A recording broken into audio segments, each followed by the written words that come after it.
Hello everyone, welcome back to the discussion of Chalisa series. So let's start a new part. देखो, Mr. Ram and Mr. Rahim are working as teacher in Ishwar Chand Vidyasagar Higher Secondary School. एक school में दो person as a teacher काम कर रहे हैं. No worries.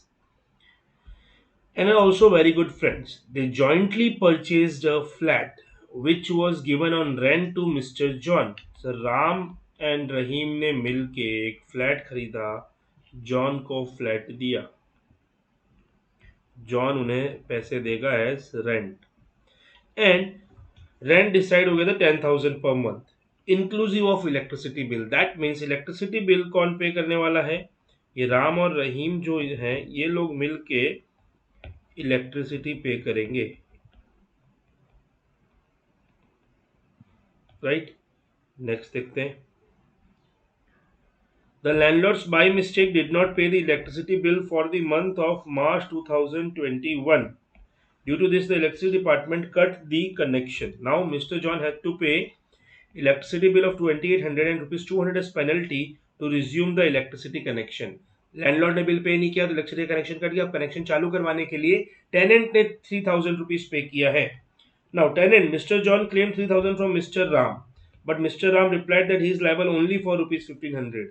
Mr. John said that Mr. Ram or Rahim are partners, therefore he can claim the full amount from any of the partner. बात तो सही है. पार्टनरशिप में हमने ये देखा है कि किसी भी पार्टनर से पूरा अमाउंट क्लेम कर सकते हो. फिर क्या होगा? पूरी लाइबिलिटी का पेमेंट जो एक पार्टनर कर देगा तो वो जो जैसे फॉर एग्जाम्पल सिचुएशन को लेकर अगर मैं बोलूँ तो एज पर पार्टनरशिप एक्ट क्या होता कि टेनेंट पूरा 3,000 राम से लेता, फिर राम 1,500 रहीम से ले लेता. राइट. बट राम बोल रहा है ऐसा नहीं करूंगा, मैं 1,500 दूंगा, आप रहीम से 1,500 लो. Now as per the provision of partnership act 1932 आपको बताना है राम लाइबल है क्या पूरा 3,000 पे करने के लिए? द आंसर इज नो, नहीं है. ध्यान से देखो. कब लाइबल होता? अगर ये पार्टनरशिप होता तो. ये पार्टनरशिप है ही नहीं, दिस इज को ओनरशिप. दोनों ने मिलकर फ्लैट परचेज किया है. पार्टनरशिप होने के लिए 5 चीजें देखनी होती थी हमें. क्या क्या सर? अग्रीमेंट होना चाहिए, 2 पार्टीज होना चाहिए, म्यूचुअल एजेंसी होना चाहिए, शेयरिंग ऑफ प्रॉफिट होना चाहिए और बिजनेस होना चाहिए. यहां पे ये सब कुछ भी नहीं है. ना कोई बिजनेस, ना कोई शेयरिंग ऑफ प्रॉफिट. मैंने बताया था, याद करो, partnership can be for business and partnership can only for earning profit. Right.